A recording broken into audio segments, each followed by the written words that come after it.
बिस्मिल्लाहिर्रहमानिर्रहीम। अस्सलाम वालेकुम dear students, welcome to understanding maths. उम्मीद है कि आप सब लोग खैरियत से होंगे। आज हमने एक्सरसाइज 6.4 करनी है।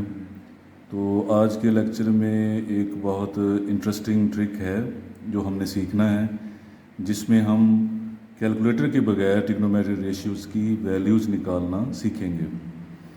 तो जैसे कि 6.4 के पहले क्वेश्चन की स्टेटमेंट है, find the values of the following trigonometric ratios without using the calculator.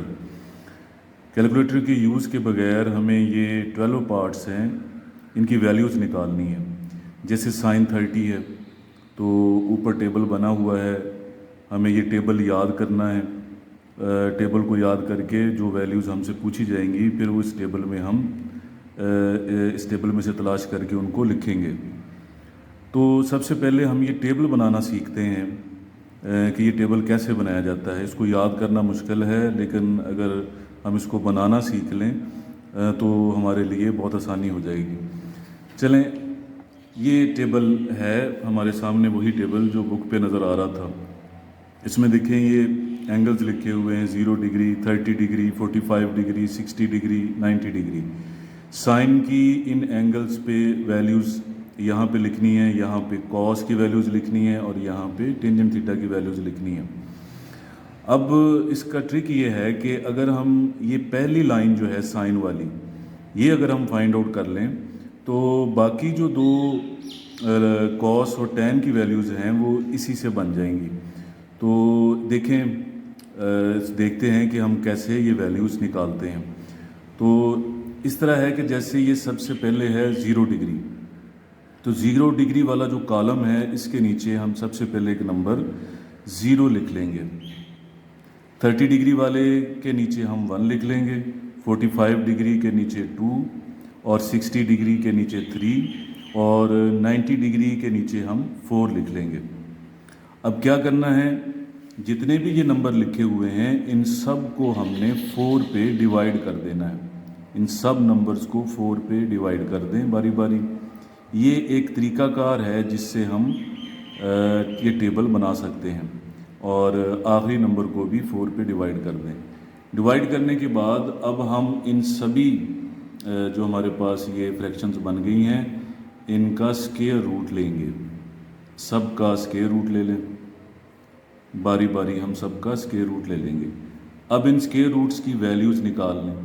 देखें, अगर हम 0 को 4 पे डिवाइड करते हैं तो आंसर आएगा 0। अगर 1 को 4 पे डिवाइड करते हैं तो 1 का स्क्वायर रूट अगर हम देखें तो 1 का स्क्वायर रूट होगा 1 और 4 का स्क्वायर रूट होगा 2। ये वाली जो 0 वैल्यू आई है, ये 0 को जब हमने 4 पे डिवाइड किया तो 0 आंसर आया। और 0 का स्क्वायर रूट भी 0 होता है। 1 का स्क्वायर रूट 1 और 4 का स्क्वायर रूट 2 होता है। इनको अगर देखें तो ये दोनों कैंसिल होते हैं 2 पे। 2 1 ज़ार 2, 2 2 ज़ार 4। अब स्क्वायर रूट के अंदर 1 है और 2 है। 1 का स्क्वायर रूट 1 होता है, 2 का स्क्वायर रूट नहीं होता तो हम उसको स्क्वायर रूट के अंदर ही लिख लेंगे। अब नेक्स्ट है 3 का स्क्वायर रूट मुकम्मल नंबर नहीं होता तो हम इसको स्क्वायर रूट में ही लिख देंगे। और 4 का जो स्क्वायर रूट होता है वो होता है 2, तो वो हम यहाँ लिख देंगे। 4 को 4 पे करें तो 4 1 ज़ार 4, 4 1 ज़ार 4, हमारे पास 1 आया, तो 1 का स्क्वायर रूट 1 होता है। अब हमने ऐसे करना है कि ये जो 0 आया है पहला, इसको हमने 0 डिग्री वाले कॉलम में लिख देना है। ये जो दूसरा आंसर आया है इसको दूसरे कॉलम में लिख देना है। 1/√2 जो है इसको 45 वाले कॉलम में लिख देना है। जो √3/2 है इसको 60 वाले कॉलम में लिख देना है। और जो ये वाला हमारा आंसर है इसको हम 90 वाले के नीचे लिख देंगे। तो ये स्टूडेंट्स साइन की इन सभी वैल्यूज़ को हमने फाइंड कर लिया। अब साइन 0 की वैल्यू, डिग्री की वैल्यू 0 है, साइन 30 की वैल्यू 1/2 है, साइन 45 की वैल्यू 1/√2 है, साइन 60 की वैल्यू √3/2 है और साइन 90 की वैल्यू 1 है। अब कॉस की वैल्यू हम यहीं से उसकी जो है वो वैल्यूज़ बना लेंगे। वो कैसे, देखिए ये जो आपने पहली लाइन लिखी है इसको आपने उलट लिख देना है। मतलब इस साइड से आपने बैकवर्ड इसको लिखना शुरू कर देना है कि जैसे ये 1 है तो इधर 1 आ जाएगा, ये √3/2 है तो ये इधर आ जाएगा। 1/√2 इधर आ जाएगा, ये 1/2 इस कॉलम में आ जाएगा, ये ज़ीरो जो है ये लास्ट वाले बॉक्स में आ जाएगा। इस तरह हमें कॉस की वैल्यूज़ भी मिल गई, उन्हीं को हमने उल्टी तरतीब से लिख दिया है ऊपर वाली लाइन को। अब tan की जो वैल्यूज़ हैं, tan की वैल्यूज़ बनेंगी जैसे पहले ज़ीरो वाला कॉलम है तो हमने इन दोनों नंबर्स को डिवाइड करना है, साइन वाले वैल्यू को और कॉस वाली वैल्यू को, यानी ज़ीरो को 1 पे डिवाइड करें, जो इसका आंसर आएगा वो tan की वैल्यू बन जाएगा। तो अगर हम ज़ीरो को 1 पे डिवाइड करते हैं, ज़ीरो को किसी भी नंबर पे डिवाइड करें तो आंसर क्या आता है, ज़ीरो, तो ये यहाँ पे ज़ीरो आ जाएगा। फिर हमने अगले नंबर्स को डिवाइड करना है, देखें ऊपर है 1/2, उसको हमने डिवाइड कर देना है √3/2 से। तो जब हम ये डिवाइड करेंगे, जब ये ऊपर जाएगी, ये वाली फ्रैक्शन जब ऊपर जाएगी तो ये ऊपर जाके उलट हो जाएगी, 2 ऊपर चला जाएगा, √3 नीचे, तो ये 2 से 2 कट जाएगा, 1 और नीचे आएगा √3, 1/√3 अगली वैल्यू आ गई। 45 की वैल्यू निकालने के लिए जो 45 की वैल्यूज़ हैं उनको हम डिवाइड करेंगे। तो देखिए 1/2 है, 1/√2 है, उसे हमने डिवाइड करना है 1/√2 से। तो अगर हम नीचे वाली जो फ्रैक्शन है उसे ऊपर ले जाएं, इस वाली को, तो ऊपर जाके ये उलट हो जाएगी, ये आपस में कैंसिल हो जाएंगी, 1/1 यानी 1 आंसर आएगा। सिमिलरली अब अगली जो वैल्यू है 60 की, उसमें हमने √3/2 को डिवाइड करना है 1/2 से, तो ये हम 1/2 से डिवाइड कर रहे हैं। अब इस फ्रैक्शन को जब हम ऊपर लेके जाएंगे तो ऊपर जाके ये उलट हो जाएगी, 2/1, 2 से 2 कैंसिल, ऊपर √3 बचेगा और नीचे 1, नीचे 1 लिखने की ज़रूरत नहीं है, तो ये वाली वैल्यू आ जाएगी √3। अब नेक्स्ट जो है वो 1 और 0 को डिवाइड करना है।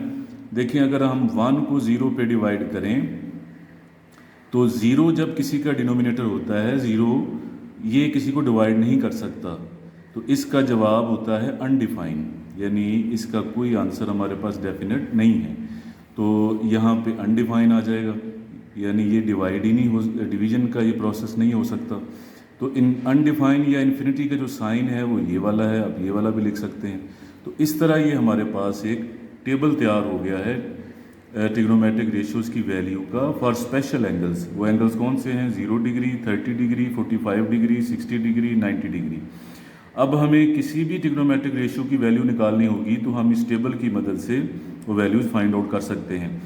जैसे अगर हमसे साइन 45 की वैल्यू पूछी जाती है, साइन 45 डिग्री की, तो वो वैल्यू हम क्या करेंगे, साइन वाली लाइन में जाएंगे 45 वाले कॉलम में, तो वहाँ से हम उसकी वैल्यू देख लेंगे। अब रहेगी हमारे पास बाकी ट्रिग्नोमेट्रिक रेशियोज़, जैसे साइन है तो साइन का हमारे पास उलट क्या होता है, कोसेकेंट थीटा, उसकी वैल्यूज़ रह गई। कॉस का उलट होता है सीकेंट थीटा, उसकी वैल्यूज़ रह गई। टैन का उलट होता है कॉट थीटा, उसकी वैल्यूज़ रह गई। तो अगर हमें साइन वाली वैल्यूज़ आती हैं तो कोसेकेंट की वैल्यूज़ निकालने के लिए हम उनका उलट कर लेंगे। जैसे अगर हमसे वैल्यू पूछी जाती है कोसेकेंट 45 डिग्री की, तो हम क्या करेंगे, हम साइन 45 वाले वैल्यू देखेंगे, जितनी साइन 45 की वैल्यू होगी हम उसका उलट करके कोसेकेंट की वैल्यूज़ देख लेंगे, वो आ जाएगी √2/1। तो इस तरह हम बाकी वैल्यूज़ भी फाइंड आउट कर सकते हैं। तो अब हम इस टेबल का यूज़ करते हैं अपने क्वेश्चन सॉल्व करने के लिए। तो देखें सबसे पहले हमारे पास जो क्वेश्चन है, स्टेटमेंट हमने इसकी डिस्कस कर ली है, साइन 30 डिग्री। तो इसकी अब हम वैल्यूज़ निकालते हैं अपने टेबल को यूज़ करके। ये हमारे सामने स्टेटमेंट है, क्वेश्चन है साइन 30 डिग्री। तो अगर हम अपने टेबल को सामने रखें तो हम देखें कि साइन 30 डिग्री, ये देखो ये साइन वाली लाइन है, ये 30 डिग्री है, तो इसकी वैल्यू है 1/2। तो हम यहाँ पे 1/2 सिंपल लिख देंगे। नेक्स्ट जो पार्ट है वो है कॉस 30 डिग्री। तो कॉस 30 डिग्री के लिए हम टेबल में जाते हैं, ये हमारी कॉस है और ये 30 डिग्री वाला कॉलम है, तो इसकी वैल्यू है √3/2, हम ये लिख लेंगे √3/2। नेक्स्ट है tan π/6। अब ये एंगल जो है ये दिया हुआ है रेडियन में, तो सबसे पहले हम इसे डिग्रीज में कन्वर्ट कर लें ताकि हमें पता चले कि किस एंगल के बारे में बात हो रही है। तो पाई ओवर 6 को रेडियन में कन्वर्ट करने के लिए हम 180 ओवर पाई से मल्टीप्लाई करेंगे। पाई से पाई ये कैंसिल हो जाएगा, 6 1 जार 6, 3 जार 18 और 0। तो ये 30 डिग्री को रिप्रेजेंट करता है पाई बाई 6 30 डिग्री। तो हम टेबल में tan 30 डिग्री को अगर देखें, ये tan है, ये 30 डिग्री वाला कॉलम है, तो इसकी वैल्यू है 1 ओवर अंडर रूट 3। तो हम इसकी वैल्यू लिख देंगे 1 ओवर अंडर रूट 3। नेक्स्ट हमारे पास क्वेश्चन है टेंजेंट 60। तो टेबल में हम देखें तो टेंजेंट 60, ये 60 वाला कॉलम है, ये टेंजेंट वाली लाइन है, तो ये हमारे पास वैल्यू है अंडर रूट 3। तो हम यहाँ पे अंडर रूट 3 लिख देंगे। नेक्स्ट सीकेंट 60 डिग्री है। अब सीकेंट 60 डिग्री, सीकेंट उलट है कॉस का। तो अगर हम कॉस 60 डिग्री की वैल्यू अपने टेबल में देखें और फिर हम उसको उलट कर लें तो सीकेंट 60 डिग्री की वैल्यू हमें मिल जाएगी। तो देखें कॉस 60 डिग्री, ये कॉस है, ये 60 डिग्री वाला कॉलम है, इसकी वैल्यू है 1 ओवर 2। तो हम यहाँ पे 1 ओवर 2 इसकी वैल्यू है, लेकिन सीकेंट के लिए हम इसका उलट कर लेंगे, 2 ओवर 1 आ जाएगा। ये 1 आप ना भी लिखें तो ठीक है। नेक्स्ट है कॉस पाई बाई 3। अगेन ये एंगल रेडियन में दिया हुआ है, हम इसे डिग्री में कन्वर्ट करेंगे 180 ओवर पाई से मल्टीप्लाई करके, 3 1 जार 3, 3 6 जार 18, 0। तो ये 60 डिग्री को रिप्रेजेंट करता है कॉस 60 डिग्री। तो कॉस 60 डिग्री की वैल्यू ये देखिए पिछले लास्ट क्वेश्चन में हमने देखी है, 1 ओवर 2 इसकी वैल्यू आ जाएगी। नेक्स्ट हमारे पास है कॉट 60 डिग्री। कॉट 60 डिग्री के लिए हमें जाना पड़ेगा tan की तरफ। अगर हमें tan 60 डिग्री का वैल्यू का पता हो तो हम उसका उलट करके कॉट 60 डिग्री की वैल्यू बना लेंगे। देखें टेबल में tan 60 डिग्री, ये हमारे पास टेंजेंट है, 60 डिग्री अंडर रूट 3 है। तो हम अंडर रूट 3 अगर इसकी वैल्यू लिखते हैं तो इसके नीचे 1 होगा। तो अगर हम इसको उलट कर लें तो 1 ओवर अंडर रूट 3 कॉट 60 की वैल्यू होगी। नेक्स्ट हमारे पास साइन 60 है। टेबल में साइन 60 वाले कॉलम में देखें तो अंडर रूट 3 ओवर 2 वैल्यू आती है, तो अंडर रूट 3 ओवर 2। नेक्स्ट हमारे पास सीकेंट 30 है। सीकेंट 30 के लिए हमें कॉस 30 का पता होगा तो हम सीकेंट 30 बता सकते हैं। तो कॉस 30 देखें अंडर रूट 3 ओवर 2 है, तो अगर हम इसका उलट कर लें तो 2 ओवर अंडर रूट 3 आ जाएगा। नेक्स्ट हमारे पास है कोसीकेंट 30। कोसीकेंट 30 के लिए हमें साइन 30 को देखना पड़ेगा, क्योंकि कोसीकेंट साइन का उलट है। साइन 30 की जो वैल्यू है वो अगर हम टेबल में देखें तो वो हमारे पास है 1 ओवर 2 साइन 30 की वैल्यू। तो 1 ओवर 2 साइन 30 की वैल्यू है, अगर हम उसका उलट कर लें तो 2 ओवर 1 आ जाएगा। नेक्स्ट हमारे पास है साइन 45। नेक्स्ट हमारे पास साइन 45 है। अब हम साइन 45 को देखेंगे। साइन 45 डिग्री को अगर हम अपने टेबल में देखें, साइन 45 डिग्री, तो ये है 1 ओवर अंडर रूट 2। तो हम इसकी जगह 1 ओवर अंडर रूट 2 लिख देंगे।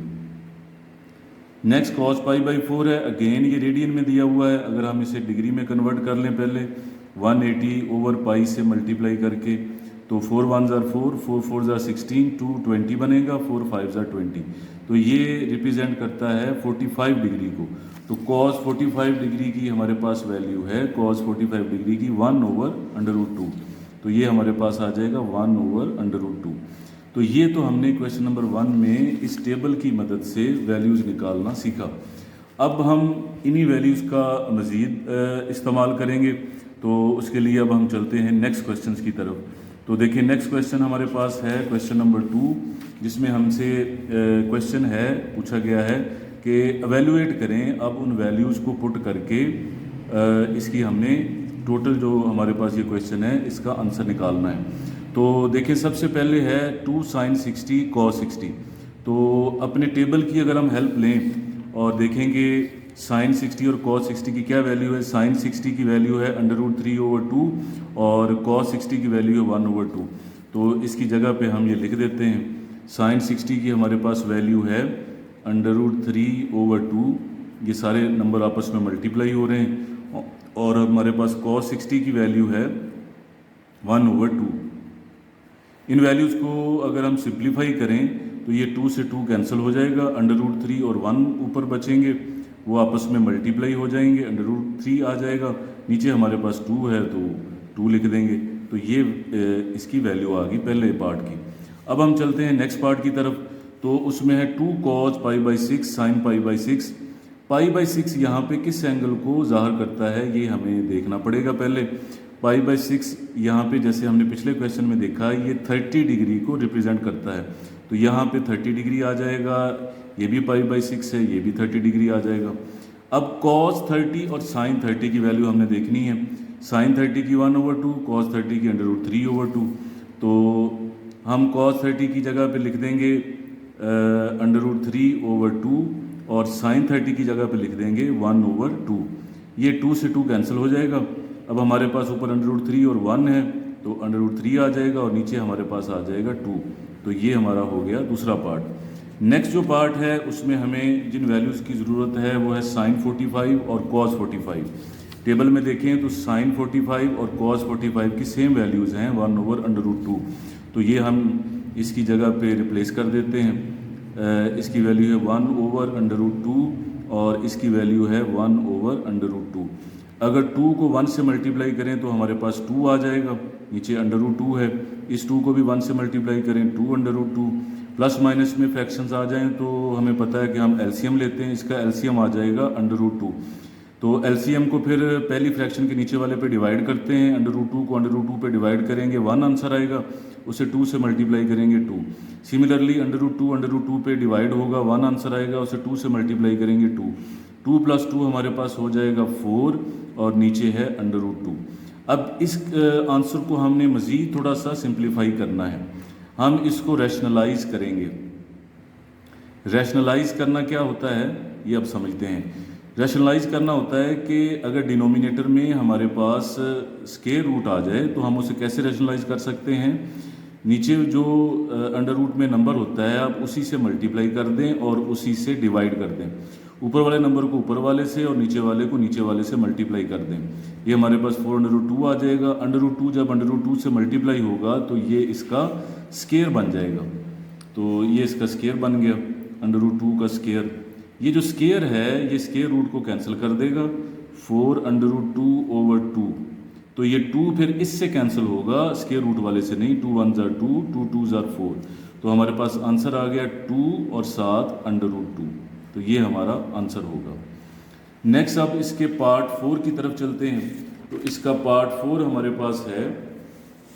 पार्ट 4 देखें, sin 60 degree, cos 30 degree, cos 60 degree, sin 30 degree. इनकी वैल्यूज़ हम टेबल से देखें तो sin 60 डिग्री की वैल्यू है √3/2। cos 60 डिग्री, cos 30 डिग्री की हमारे पास वैल्यू है √3/2। cos 60 डिग्री की हमारे पास वैल्यू है 1/2 और sin 30 डिग्री अगर हम टेबल से देखें तो उसकी वैल्यू है 1/2। अब ये मल्टीप्लाई हो रही फ्रैक्शंस आपस में। √3 जब √3 पे मल्टीप्लाई होगा तो इसका स्क्वायर बनेगा और 2 2 से मल्टीप्लाई होगा तो हम इसको 4 लिख सकते हैं। नेक्स्ट 1 1 से मल्टीप्लाई होगा 1, 2 2 से मल्टीप्लाई होगा 4। अब हम लेते हैं इसका एलसीएम, नीचे 4 आ रहा है तो 4 ही इसका एलसीएम आ जाएगा। अब एलसीएम को नीचे वाले नंबर पे डिवाइड करें या उससे पहले हम थोड़ा सा इसको सिंप्लीफाई कर लें। इसको सिंप्लीफाई करें तो ये जो स्क्वायर है ये स्क्वायर रूट को कैंसिल कर देगा, 3/4 और ये 1/4 वैसे ही आ जाएगा। तो अब इधर से हम इसको देखेंगे, 4 इसका एलसीएम आ गया, 4 से 4 कैंसिल, ऊपर 3 बचा, 4 से 4 कैंसिल, हमारे पास 1 बचा, ये वाला 3 और 1 4 होगा, नीचे भी 4 है, 4 1 * 4। तो इसका आंसर हमारे पास आ जाएगा 1। अब हम चलते हैं नेक्स्ट क्वेश्चन की तरफ, वो है cos 60 degree, cos 30 degree minus sin 60 degree, sin 30 degree. तो cos 60 डिग्री की वैल्यू जैसे लास्ट क्वेश्चन में हमने देखा वो है 1/2। तो ये 1/2 यहाँ पे लिख देंगे। cos 30 डिग्री की हमारे पास वैल्यू यहाँ पे लिखी है, टेबल से हम देख सकते हैं, वो आ जाएगी √3/2। फिर माइनस है, उसके बाद sin 60 की वैल्यू है √3/2 और sin 30 की वैल्यू है 1/2। अब अगर हम इसको सिंप्लीफाई करें या आपस में मल्टीप्लाई हो जाएं, √3 आ जाएगा, नीचे हमारे पास 2 2 * 4 आ जाएगा। इसको सिंप्लीफाई करें तो ये √3 आ जाएगा, नीचे 2 2 * 4 आ जाएगा। अब देखें इस दोनों फ्रैक्शंस को देखें, यहाँ हम एलसीएम के लिए बगैर ही इनको इसका आंसर निकाल सकते हैं। कैसे? देखिए हम कहते हैं कि 2 - 2 0 होता है, क्योंकि सिमिलर नंबर होते हैं एक के साथ प्लस है, एक के साथ माइनस है, तो हम उसका ज़ीरो आंसर लिख देते हैं। इसी तरह ये सेम नंबर है, माइनस हो रहे हैं, तो हम क्या करेंगे, इसका आंसर ज़ीरो लिख देंगे। जैसे 2 - 2 ज़ीरो था, तो ये भी ज़ीरो आ जाएगा। अब हम चलते हैं नेक्स्ट क्वेश्चन की तरफ। तो इसका 6th पार्ट है, उसमें sine 60 degree, cos 30 degree, minus cos 60 degree, sine 30 degree हमारे पास आ रहा है। तो साइन 60 डिग्री की वैल्यू है √3/2, कॉस 30 डिग्री की हमारे पास वैल्यू है वो भी √3/2 है। कॉस 60 डिग्री है नेक्स्ट, कॉस 60 डिग्री की वैल्यू 1/2 होती है, साइन 30 डिग्री की वैल्यू भी 1/2 होती है। ये हम टेबल से देख सकते हैं। √3 जब √3 पे मल्टीप्लाई होगा, √3 का स्केयर बन जाएगा, और जब 2 से मल्टीप्लाई होगा तो हमारे पास 4 बन जाएगा। सिमिलरली 1 से मल्टीप्लाई होगा 1, 2 से मल्टीप्लाई होगा 4। अब नेक्स्ट ये जो स्केयर है, ये स्केयर रूट को कैंसिल कर देगा, 3/4, ये 1/4 वैसे ही। अब हम इसका एलसीएम लेंगे, एलसीएम 4 आ जाएगा, 4 से 4 कैंसिल, एलसीएम को नीचे वाले पे डिवाइड करते हैं तो 3 बचेगा। नेक्स्ट 4 को 4 पे डिवाइड करेंगे तो हमारे पास 1 आएगा। अब 3 में से 1 अगर हम माइनस करें तो 2 आता है, नीचे 4 है, ये दोनों 2 पे कैंसिल होते हैं, 2 1s are 2, 2 2s are 4, तो ऊपर 1 और नीचे हमारे पास 2 आएगा, तो 1/2 इसका आंसर आ गया। ये था इसका 6th पार्ट। अब हम नेक्स्ट पार्ट की तरफ चलते हैं। नेक्स्ट इसका 7th पार्ट है, अब वो देखें 7th पार्ट। उसमें जो क्वेश्चन है वो cos 60 degree, cos 30 degree plus sine 60 degree, sine 30 degree. तो कॉस 60 डिग्री की जो हमारे पास वैल्यू है वो है 1/2, और कॉस 30 डिग्री की वैल्यू है √3/2। नेक्स्ट साइन 60 डिग्री की हमारे पास वैल्यू है √3/2, और साइन 30 डिग्री की वैल्यू अगर हम टेबल से देखें तो वो 1/2। मल्टीप्लाई इनको करते हैं, इनको मल्टीप्लाई करें, ये √3 आ जाएगा, 2 2s are 4, इनको मल्टीप्लाई करें तो ये √3 आ जाएगा, 2 2s are 4। नेक्स्ट हम इसका एलसीएम लेंगे, अगर हम इनका एलसीएम लेते हैं तो 4 एलसीएम आता है, 4 को 4 पे डिवाइड करेंगे 1, उसको ऊपर वाले पे करेंगे √3, इसी तरह ऊपर भी √3 आ जाएगा। देखिए 1/3 1/3 प्लस हो रहे हैं, तो ये हो गए 2/3, और हमारे पास नीचे है 4। अब अगर हम इनको कैंसिल करें तो 2 1s are 2, 2 2s are 4, तो ये आ जाएगा √3/2 हमारा आंसर। अब इसका लास्ट पार्ट है, पार्ट नंबर 8। इसको देखते हैं। तो इसमें हमें जो एंगल दिया गया है वो दिया गया है रेडियन में। तो सबसे पहले हम इसे डिग्री में कन्वर्ट कर लें। π/6 को 180/π से अगर हम मल्टीप्लाई करें, 6 3s are 18, 0, तो ये 30 डिग्री को रिप्रेजेंट करता है। tan 30 degree, cot 30 degree plus 1। tan 30 degree की वैल्यू अगर हम टेबल से देखें तो tan 30 डिग्री की वैल्यू होती है 1/√3, तो हम यहाँ पे लिख देंगे 1/√3। चूँकि ये भी cot 30 डिग्री की वैल्यू है, ये tan का उलट होता है, तो इसकी वैल्यू यही वाली हम उलट कर लेंगे। उसके बाद ये +1 है, ये दोनों आपस में मल्टीप्लाई हो रहे थे। ये वाला √3 जो है इस √3 से कैंसिल हो जाएगा, और यहाँ पे ऊपर भी 1 नीचे भी 1, हमारे पास 1 आएगा, और ये प्लस का 1 होगा। 1 + 1 हमारे पास आंसर आ जाएगा 2। तो ये हमारा क्वेश्चन नंबर 2 जो है वो कंप्लीट हो गया। क्वेश्चन नंबर 3 की स्टेटमेंट अगर अब हम देखें, ये नेक्स्ट क्वेश्चन है हमारा। If sine π/4 and cos π/4 equals to 1/√2 each, then find the value of the following. यहाँ पे जो π/4 है ये हम पिछले क्वेश्चंस में डिस्कस कर चुके हैं। ये 45 डिग्री को ज़ाहिर करता है डिग्री में, और ये π/4 भी 45 डिग्री को ज़ाहिर करता है। तो इसकी इन दोनों की वैल्यूज़ हमें 1/√2 दी गई है। ये क्वेश्चन के अंदर ही हमें दे दी गई है। अगर हमें क्वेश्चन के अंदर ना दी जाती, हम अपने टेबल को देखते तो वहाँ भी हमें पता है कि हमारे पास जो है साइन 45 की वैल्यू 1/√2 होती है, cos 45 की वैल्यू भी 1/√2 होती है। लेकिन ये हमें क्वेश्चन में ही बता दिया गया है, तो हम अब इन दोनों की ये वैल्यू यूज़ करेंगे। तो ये साइन 45 डिग्री है, ये भी cos 45 डिग्री है। पहला पार्ट है 2 sin 45 डिग्री। देखें साइन 45 डिग्री की वैल्यू स्टेटमेंट में है 1/√2, -2 cos 45 की वैल्यू भी स्टेटमेंट में वही 1/√2। अब अगर हम इनको मल्टीप्लाई करें 2 को 1 से तो 2 आ जाएगा, नीचे √2, 2 को 1 से मल्टीप्लाई करें 2 आ जाएगा और नीचे हमारे पास होगा √2। सेम फ्रैक्शंस हैं, पीछे भी हमने डिस्कस किया, तो बजाय हम इसका एलसीएम लेने के सेम फ्रैक्शंस माइनस हो रही हैं, तो इसका आंसर आ जाएगा 0। चलते हैं अब नेक्स्ट पार्ट की तरफ। तो नेक्स्ट पार्ट हमारा है 3 cos 45 degree plus 4 sin 45 degree. Values हमें दी हुई हैं स्टेटमेंट में। cos 45 की वैल्यू है 1/√2, sin 45 की वैल्यू है 1/√2। अगर हम इन्हें मल्टीप्लाई करें, 3 को 1 से मल्टीप्लाई करें 3, नीचे √2 आ जाएगा, 4 को 1 से मल्टीप्लाई करें 4, नीचे √2 आ जाएगा। अब एलसीएम इसका लेते हैं, एलसीएम √2 आ जाएगा। अगर एलसीएम को इस पे डिवाइड करेंगे 1 को 3 पे मल्टीप्लाई कर दें 3, नेक्स्ट डिवाइड करने से भी 1 आएगा और ऊपर 4 आ जाएगा, तो हमारा आंसर होगा 7/√2। अब यहाँ पे एक बात नोट करनी है कि जैसे पीछे एक क्वेश्चन हमारे पास आया था तो हमने इसको रैशनलाइज किया था, तो अब हम इसको रैशनलाइज नहीं करेंगे। तो ये भी चीज़ आपने समझनी है कि कब हम नीचे वाले नंबर को रैशनलाइज करें और कब ना करें। रैशनलाइज करने का मतलब होता है कि इसका स्केयर जो है वो ख़त्म करना। देखिए, अगर हम इसको रैशनलाइज कर भी लेते हैं और नीचे 2 आ जाता है, वो इसका जो है स्केयर रूट ख़त्म हो जाता है, तो वो 2 ऊपर वाले नंबर को कैंसिल नहीं कर सकेगा।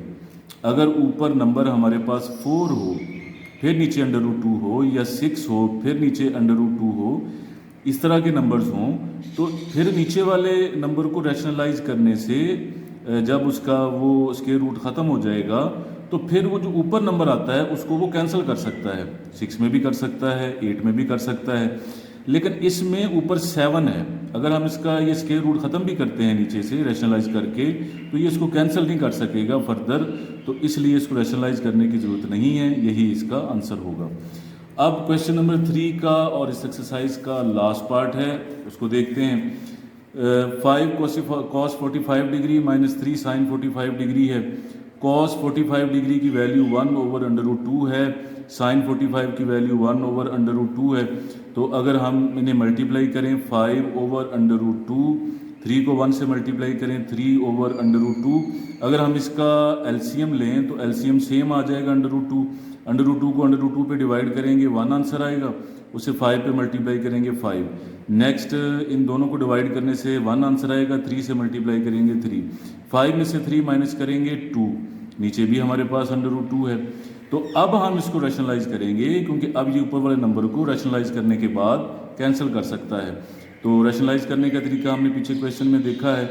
इसी नंबर पे हम मल्टीप्लाई कर देंगे, इसी पे डिवाइड कर देंगे। अगर ऊपर वाले को ऊपर वाले से मल्टीप्लाई करें तो 2/√2, नीचे वालों को मल्टीप्लाई करें तो √2 का स्केयर हो जाएगा। ये स्केयर जो है ये स्केयर रूट को ख़त्म कर देगा, हमारे पास आएगा 2, तो ये 2 इस ऊपर वाले 2 को कैंसिल कर देगा, तो हमारे पास आंसर आ गया √2। तो ये तो स्टूडेंट्स आज की एक्सरसाइज थी, एक्सरसाइज 6.4। उसके हमने सभी क्वेश्चन किए, क्वेश्चन नंबर 1, उसके सारे पार्ट्स 2 और क्वेश्चन नंबर 3। उम्मीद है कि आपको समझ आई होगी अच्छी तरह। मज़ीद अगर आपको क्वेश्चन आपके माइंड में है, आप पूछना चाहते हैं, मोस्ट वेलकम। अल्लाह ताला आपका हामी नासर हो। शुक्रिया।